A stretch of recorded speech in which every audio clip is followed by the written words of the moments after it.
kita memulai pembelajaran hari ini, kakak minta tolong kepada kalian, adik-adik, untuk menyalakan kameranya terlebih dahulu ya.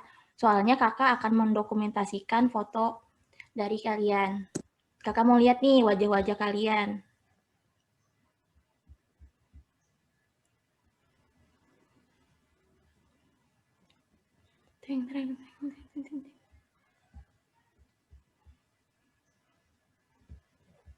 Dalam kehitungan ketiga, kakak akan men-screenshot wajah kalian ya. Untuk itu kalian senyum saja, kalau enggak gaya bebas juga boleh. 1, 2, 3.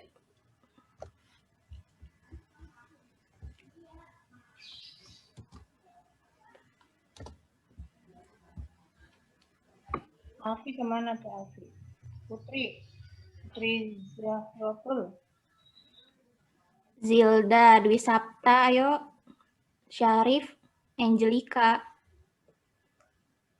1, 2, 3.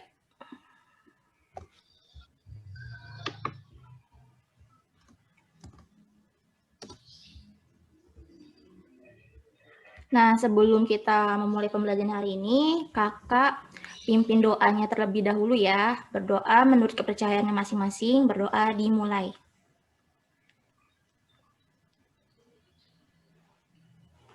Berdoa selesai. Nah, untuk hari ini, kakak tuh nanti di akhir pembelajaran minta salah satu dari kalian untuk menyimpulkan materi pada sistem hormon. Untuk itu, kalian fokus ya pada materi hari ini. Nah, untuk nanti kakak akan memberikan kalian LKPD. Nah, sebelum kita memasuki materi hari ini, kakak akan sedikit mereview terkait materi kemarin. Nah, kira-kira materi kemarin itu kita bahas tentang apa? Ada yang tahu? Apa masih ingat? Tentang apa, yo? Kemarin kita bahas apa? Ya, sistem saraf, betul. Nah, sistem saraf ini merupakan temannya dari sistem hormon. Kali ini kita akan membahas tentang sistem hormon. Nah, kemarin kan kita bahas tentang sistem saraf ya. Sistem saraf itu kan ada sistem saraf pusat dan sistem saraf tepi. Di mana sistem saraf pusat itu ada otak, ada sumsum tulang belakang, sedang tepi ada yang kranial dan spinal. Nah, kali ini kita akan membahas tentang sistem hormon.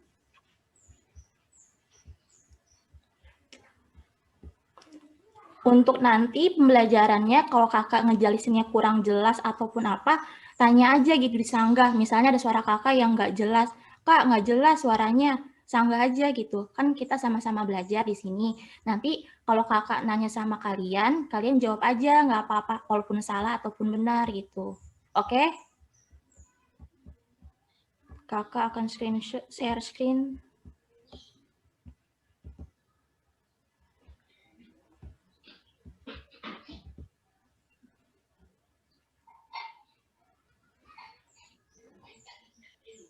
Kok sistem saraf ya? Sistem hormon.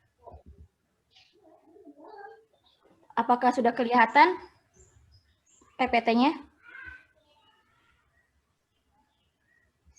Sudah, Kak. Oke. Nah, di sini ada sistem hormon. Nah, ini motivasinya ya.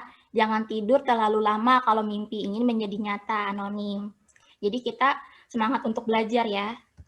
Di sini ada tujuan pembelajaran, di mana tujuan pembelajaran hari ini yaitu menganalisis hubungan struktur jaringan penyusun organ sistem hormon pada manusia.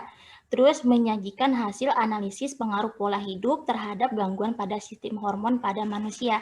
Apa sih kira-kira di benak kalian tentang sistem hormon? Nah, sistem hormon ini merupakan pacuan pada proses di tubuh kita, di mana hormon ini, misalnya gini deh, kita lagi belajar nih, tiba-tiba ada guru yang bertanya sama kita gitu, tiba-tiba kan jantung kita tuh kayak deg-degan gitu kan, kayak panik gitu, jawabannya apa sih, gitu kan. Nah, begitu juga sistem kerjanya sistem hormon itu merupakan pacuan. Di sini langsung lanjut ke bagian topik pembahasan. Struktur sistem hormon, jenis sistem hormon, gangguan sistem hormon.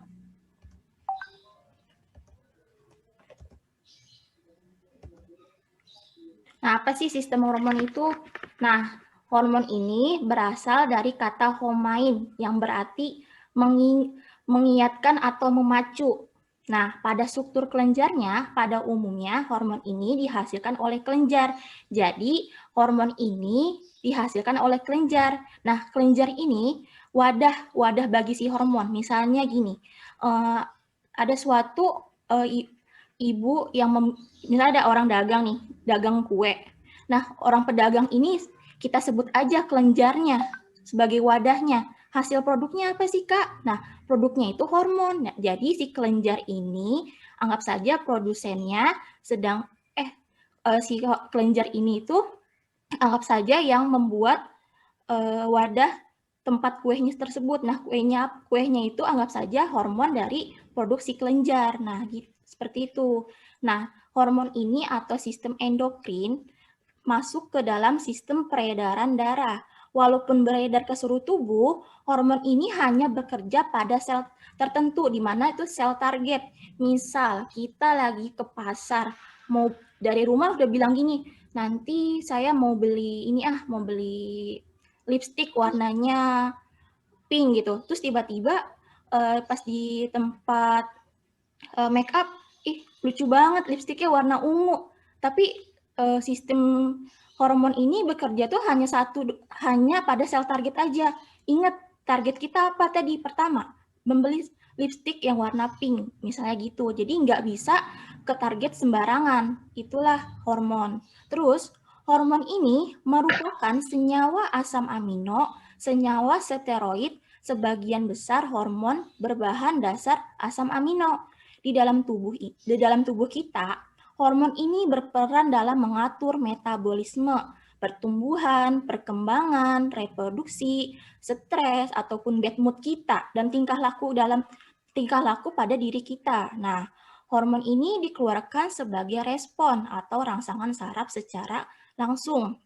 Contoh pada stimulasi sistem saraf simpatik. Nah, maka dari itu, kita akan membahas tentang sistem hormon lebih lanjut. Nah, Kakak mau tanya dong sama ini deh. Apa sih nama lain dari sistem hormon?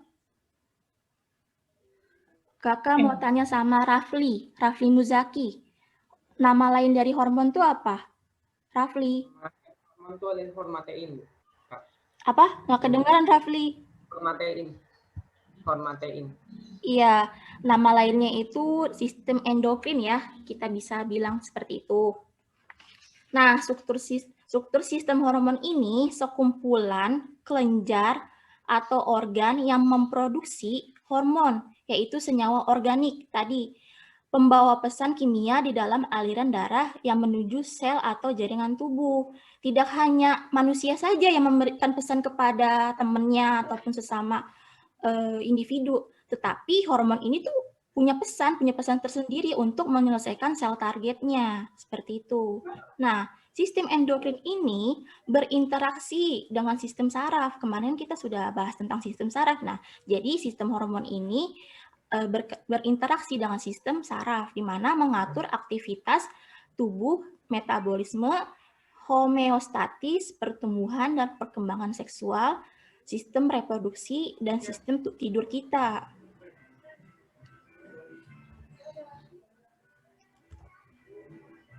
Kakak mau tanya dong, tadi kan kakak sudah jelasin ya, di mana sistem endokrin ini berinteraksi dengan sistem saraf, terus berfungsinya mengatur aktivitas tubuh nih. Terus kira-kira homeostatis itu apa sih? Kakak mau tanya sama Dini Dwi Cahyati. Homeostatis itu apa ya, Dini? Dini, hadir nggak?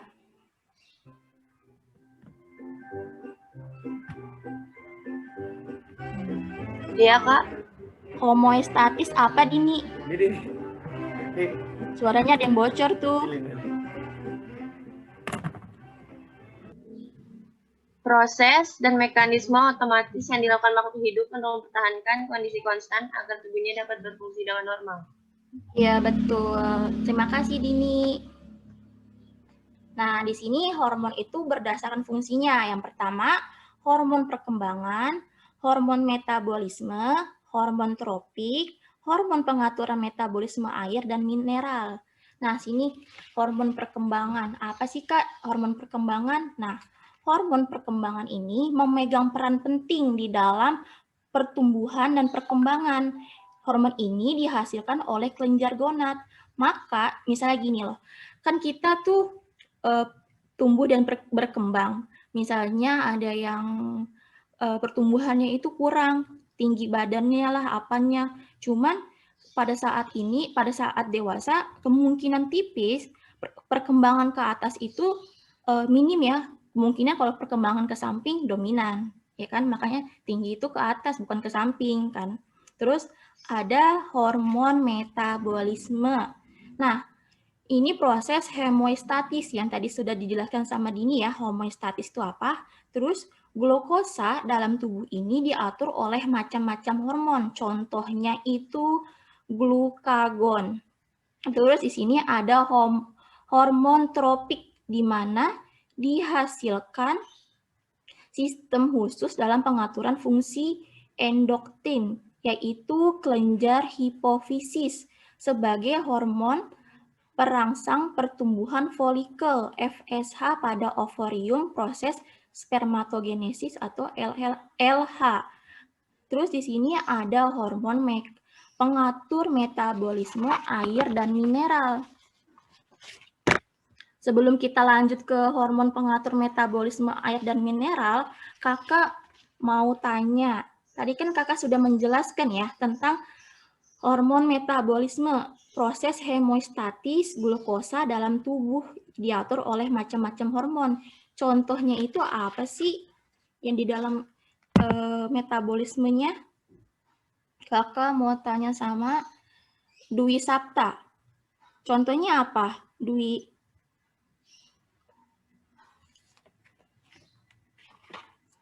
Dwi hadir? Kakak lempar deh pertanyaannya ke Aisyah Zahra. Tadi contohnya apa Aisyah di hormon metabolisme? Contohnya ada hormon insulin, glukagon, kortisol, dan hormon pertumbuhan. Iya, betul. Terima kasih. Terus kita lanjut ya ke hormon pengaturan metabolisme air dan mineral. Di mana hormon pengaturan metabolisme air mineral ini menghasilkan kalsitonin yang merupakan kelenjar tiroid untuk mengatur metabolisme kalsium dan fosfat. Sampai sini ada yang mau bertanya atau bisa kita selanjutnya? Bisa kita lanjut? Kita lanjut ya. Nah, di sini tuh ada karakteristik sistem hormon. Nggak hanya manusia saja ya yang mempunyai karakteristik. Nah, hormon pun juga mempunyai karakteristik khusus, yaitu hormon bekerja dengan mekanisme umpan balik, terus hormon bersifat dependen dan independen. Hormon hanya bekerja, ini ada yang tipe maaf, pada sel jaringan dan organ. Nah, gimana sih Kak hormon bekerja dengan mekanisme umpan balik? Dilempar-lempar gitu Kak. Nah, umpan balik ini di mana ada tanda positif dan negatif. Dengan ini, sistem sekresi hormon akan menghasilkan kondisi tubuh dalam keadaan optimal untuk keberlangsungannya metabolisme. Contohnya itu hormon testosteron dalam darah. Nah, darah ini akan diatur dengan sistem umpan balik. Artinya, jika kadar darah telah cukup atau naik, maka mekanisme mempertahankan. Nah, terus ada hormon oksitosin yang menstimulasi kontraksi otot saat melahirkan. Oksitosin ini akan diproduksi lebih banyak ketika kontraksi otot tersebut makin tebal. Jadi waktu ibu kita mengandung kita sebelum melahirkan, yang akan melahirkan itu, hormon oksitosin ini bekerja untuk menstimulasi kontraksi saat melahirkan. Terus balik lagi ke hormon, terus kita lanjut lagi ke hormon bersifat dependent dan independent, yang dimana tadi hormon itu bekerja pada hanya satu arah, hanya beberapa perintahnya saja. Terus ada hormon hanya bekerja pada jaringan, organ, dan sel. Dia hanya bekerja pada sel targetnya.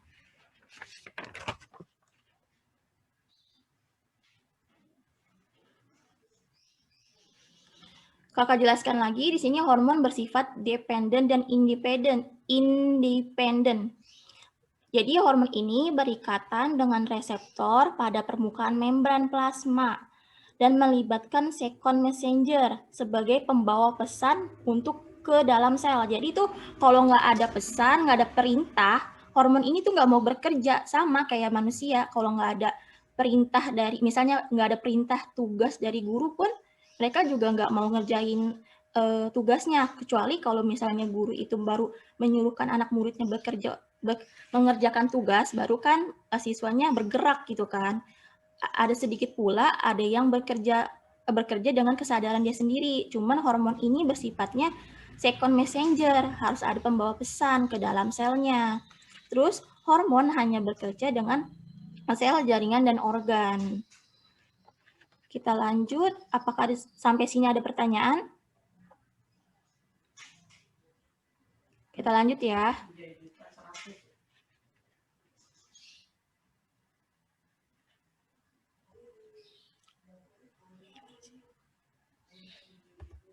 Nah, di sini ada jenis hormon.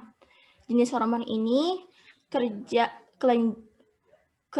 bekerja sampai masa tertentunya saja. Kelenjar bekerja sepanjang hayat, terus kelenjar bekerja mulai masa tertentu. Jadi kelenjar ini ada yang bekerja sepanjang hayat dan ada masa tertentunya saja, terus mulai masa tertentu. Misalnya kelenjar bekerja sepanjang hayat, misalnya metabolisme tubuh kita. Pada kita saat kita hidup di dunia ini, kita kan melakukan metabolisme. Nah, sedangkan kalau sudah meninggal, otomatis metabolisme dalam tubuh kita kan berhenti kan. Nah, terus gimana sih Kak bekerja sampai masa tertentunya saja? Misal pada gini, di cowok pada masa tertentunya, misal gini, pas kita mengalami pubertas, di cowok itu kan biasanya mengalami perubahan dominan pada jangkung, terus tumbuhnya rambut di bagian ketiak maupun dada ya. Terus kalau wanita gimana sih Kak? Wanita itu biasanya nggak mungkin dong pas dia masih bayi dia udah mengalami menstruasi, enggak dong, nggak begitu kan. Maka wanita itu menstruasi pada saat masa remaja, terus bekerja mulai masa tertentunya saja. Bekerja mulai masa tertentu itu misalnya pada sistem reproduksi, di mana wanita itu menghasilkan ovum dan laki-laki menghasilkan sperma, seperti itu.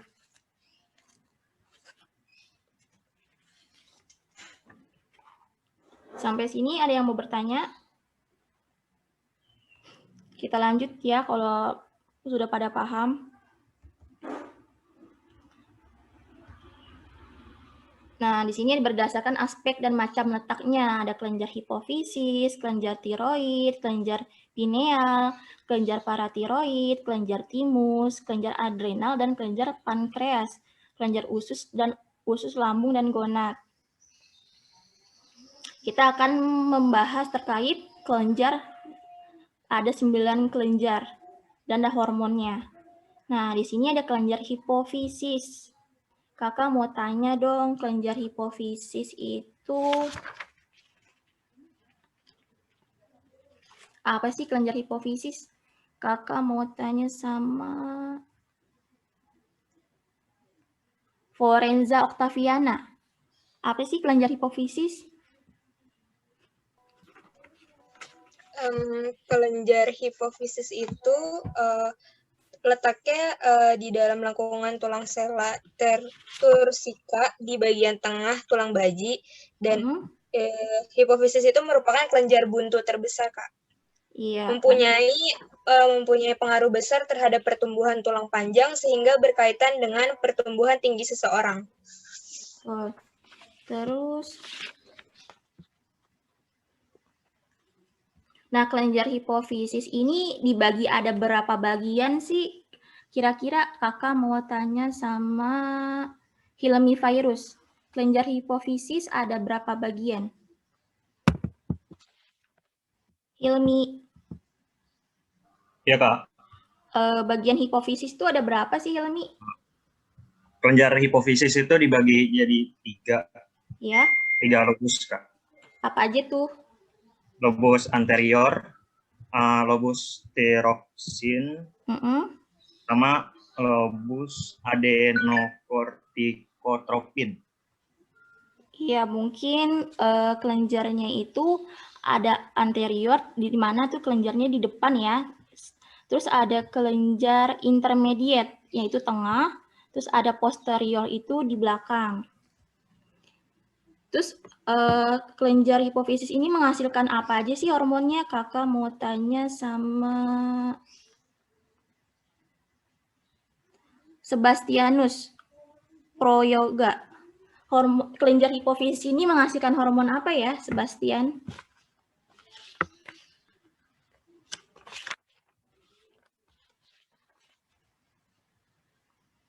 Sebastian, dapat poin loh. Apa, Kak? Kelenjar hipofisis ini menghasilkan hormon apa? Untuk merangsang pencernaan lemak dan protein, Kak. Iya, betul. Terima kasih, Zildan. Kakak mau tanya dong, hormon yang di bawahnya hormon kolistokinin, hormon sekrotinin. Kakak mau tanya sama Salma Hana.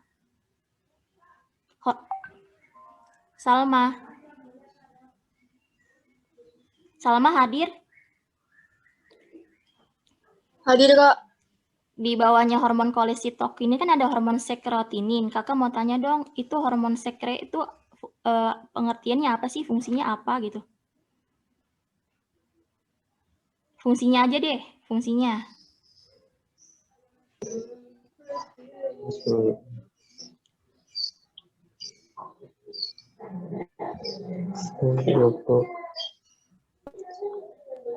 Fungsinya itu untuk merangsang pelepasan air dan senyawa bikarbonat dari pankreas, Kak.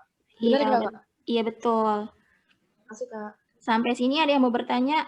Kalau ada yang bertanya, silakan ya teman-teman, kita diskusi gitu. Kalau tidak, kita lanjut nih. Mau lanjut? Kita lanjut ya.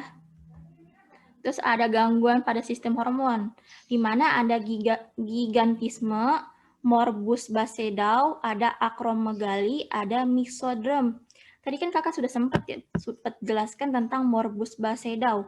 Morbus Basedow ini meningkatkan denyut jantung, terus gugup, emosional, matanya terbuka dengan melebar atau melotot gitu kan. Terus diakibatkan karena kelebihan hormon tiroksin. Terus ada akromegali. Akromegali ini pertumbuhan pada ujung-ujung tulang pipa akibat kelebihan hormon somatrof.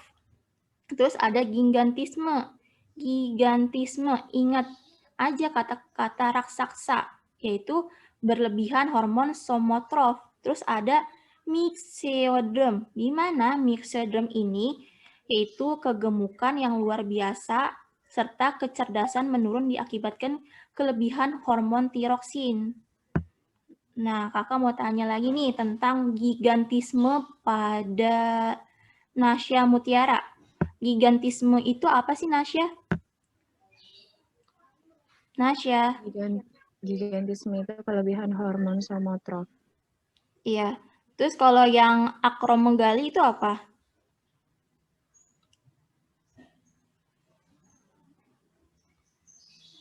Nasya, akromegali.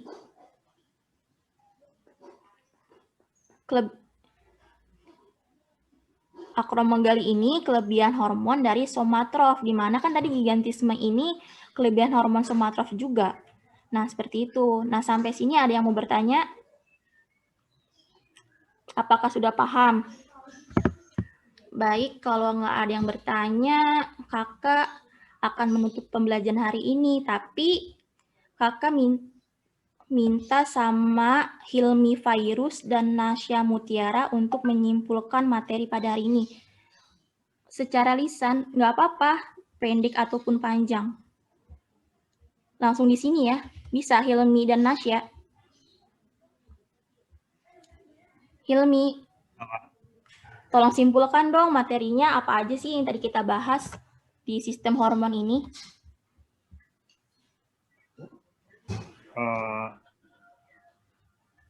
Sistem hormon membicarakan menganalisis hubungan struktur jaringan penyusun organ sistem hormon pada manusia. Iya. Ada lagi nggak? Nasya. Jadi hari ini ngebahas tentang sistem hormon sama kelenjar. Iya, terus? Di kelenjarnya ada apa aja tuh tadi? Kan kakak udah jelasin tuh. Ada kelenjarnya ada berapa? Ada 9 kan? Apa aja sih? Di antaranya kelenjar hipofisis, kelenjar tiroid, paratiroid, epifisis, timus, suprarenalis, kelenjar pankreas, kelenjar usus dan lambung, sama kelenjar kelamin. Iya, terima kasih Nasya dan Hilmi. Nah, untuk hari ini kan kakak ada LKPD nih. Kemarin tuh waktunya tuh kurang atau gimana sih? Kok masih ada yang belum mengumpulkan tugas LKPD minggu lalu? Nah, kita bikin sepakatan aja nih, kan kita sudah udah dewasa nih. Mau kalian tuh mau gimana? Sistem ngirim tugasnya itu mau di hari Sabtu ataupun di hari Minggu. Kakak minta kesepakatan sama kalian. Kemarin kan kita sepakat nih, ya Kak, di hari Jumat jam 3, jam 5 kumpulin, tahu-taunya masih ada aja yang nggak ngumpulin. Gimana dong? Kita mau sepakat aja nih ya Sabtu. Pada setuju apa enggak nih kalau Sabtu?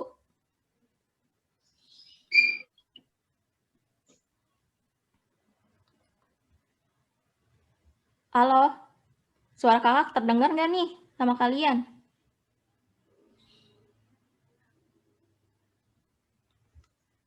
Pada mau gimana ngumpulin tugasnya kalau kakak kasih tugas hari ini? Setuju aja, Kak.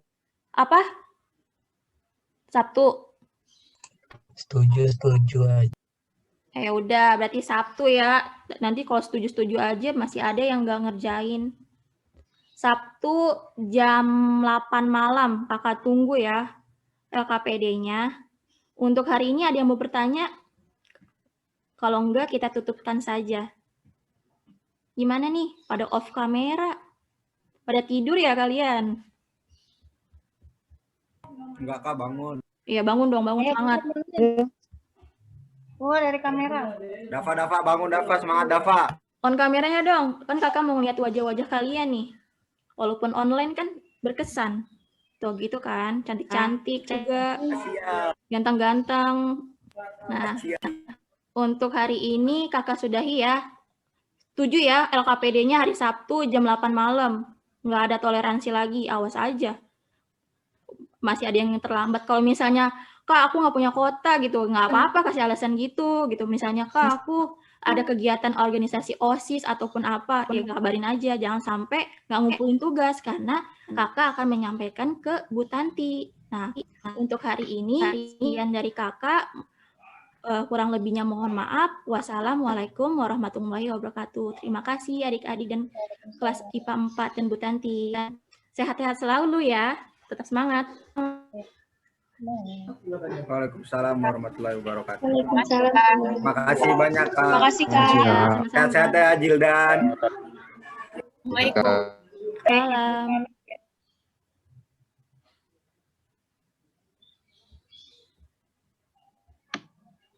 Terima kasih Ibu. Selamat siang. Ya, sama-sama cerita. Saya izin live ya Bu.